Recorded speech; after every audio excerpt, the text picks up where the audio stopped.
My boyfriend's work wife acts like his actual wife, and I'm done playing nice. You ever meet someone and instantly feel like you're the outsider in your own relationship? That's how I felt the day I met Claire, my boyfriend's so-called work wife. He introduced her like it was nothing. This is Claire. She basically keeps me alive at work. She smiled like we were old friends, but the second I shook her hand, I felt it. She wasn't smiling at me. She was claiming territory. At first I told myself I was being dramatic. It's normal to have close coworkers. My boyfriend, Jake, and I had been together for 2 years. We had trust. We were solid. But then Claire started crossing lines. Not in huge, obvious ways. No, she was too smart for that. It was the tiny things. She'd text him late at night, "Don't forget your meeting tomorrow. Wear the blue tie, it's lucky." She'd bake cookies for just him. She'd send him links to things like 10 ways to de-stress after work and call him my favorite headache. And Jake? He laughed it all off. She's just like that with everyone. But I wasn't everyone. I was his girlfriend, and I was starting to feel like the side character. It hit a boiling point the night Jake came home late from work. Again. He tossed his keys on the counter like it was no big deal, gave me a half-hearted, "Hey babe," and started scrolling through his phone, laughing. I asked, "Who are you texting?" He didn't even look up. "Claire, she sent me this meme about our boss losing it in the meeting today." Our boss, like they were a team, a unit, and me? Just the girl on the couch. I tried to keep my cool, I really did. But when he got up to shower, I glanced over and saw their chat still open. Not reading it. Not snooping. Just seeing.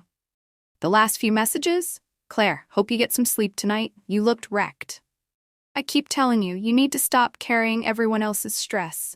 If you need to vent, I'm just a call away. Always.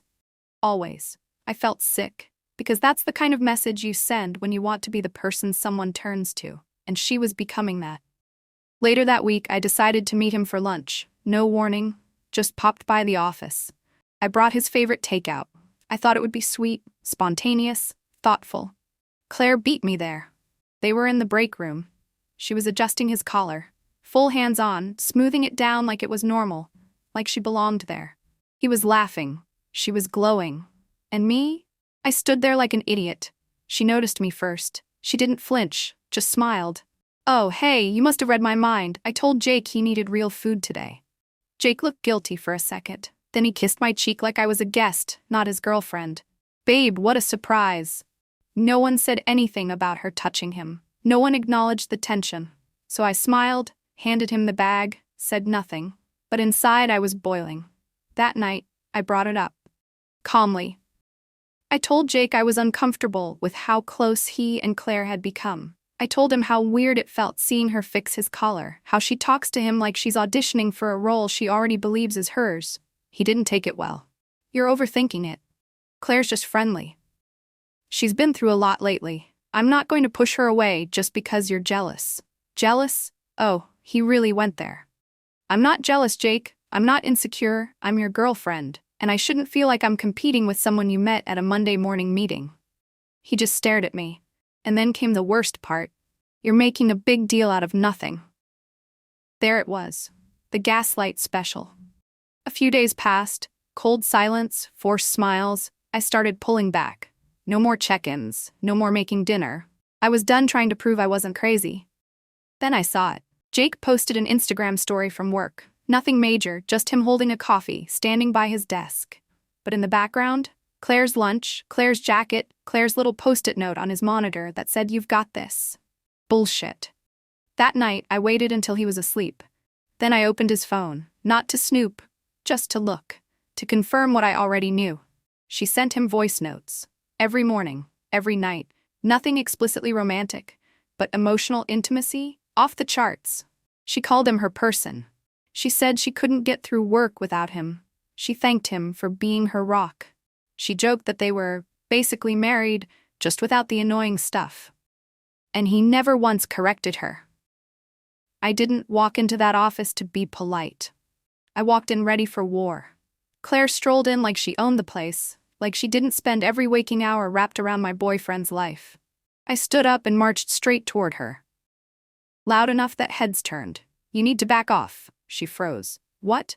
Don't play dumb. The texts, the late-night calls, the pet names, touching his damn clothes like you're his wife. You're not. She blinked, stunned, but not guilty, just confused. Whoa. Okay. No, not okay, I snapped. You've been marking your territory since day one, and I'm sick of it. So either you admit what this is, or I will make sure everyone here sees through your little act. That's when she tilted her head and did the absolute worst thing she could have done. She looked genuinely concerned for me. You think I'm in love with Jake? Obviously, I hissed. You act like he's your husband. She reached into her purse, pulled out her phone, unlocked it, and flipped it around. On the screen, a photo of her kissing another woman. I'm gay, she said calmly. That's my fiancé, Dana. We've been together 4 years. The room stopped spinning. I just stood there, mouth open, dying inside as the realization sank in. I hadn't walked in looking strong. I'd walked in looking crazy. I stood there, still in the middle of the office floor, frozen like a deer in headlights while Claire quietly put her phone away. She didn't smirk. She didn't roll her eyes. She didn't even look smug. She just said gently, I don't know what Jake's been telling you, but I swear I've never tried to come between you two. I'm sorry if it felt like that. I wanted to shrink, disappear. But no. I had to stand there in front of her and a few now curious coworkers who were clearly trying not to look like they were listening. I muttered something like, I didn't know, and practically bolted out of the office. But the worst part? It wasn't what Claire said. It was what she didn't have to say. That this whole time, I was fighting the wrong enemy. Jake was home when I got back. He didn't even ask how my day went. Just tossed out a flat, Claire told me. I dropped my bag by the door and said, I owe her an apology. He nodded. You owe me one too. I froze, because I expected anger. But what I got was disappointment. You never trusted me, not really. You assumed the worst and went after someone who's been like family to me since before I met you. I tried to defend myself. You were emotionally closer to her than you were to me. What was I supposed to think? He didn't even flinch. You were supposed to talk to me. Instead, you blew up at her like it was some high school jealousy drama. And in that moment, I couldn't even argue. Because I had gone for the easy target. Because I wanted someone to blame. Because part of me thought if I found a villain, I wouldn't have to look at myself. But now I saw the truth. Jake had been pulling away. But it wasn't because of Claire. It was because we stopped showing up for each other. We didn't break up that night. But we didn't hold each other either. We slept back to back, cold, quiet, and when I woke up the next morning, he was already gone. A month later, we officially ended it. No screaming, no tears, just two people who waited too long to talk, until the silence did the talking for us. Claire? She reached out, told me there were no hard feelings, and honestly, she was the only grown-up in the whole situation. Looking back, I learned something the hard way. Not every emotional affair looks like cheating. But not every close friendship is a threat either. Sometimes we wreck things, trying to protect what we haven't even bothered to nurture. And sometimes we are the villain in our own story.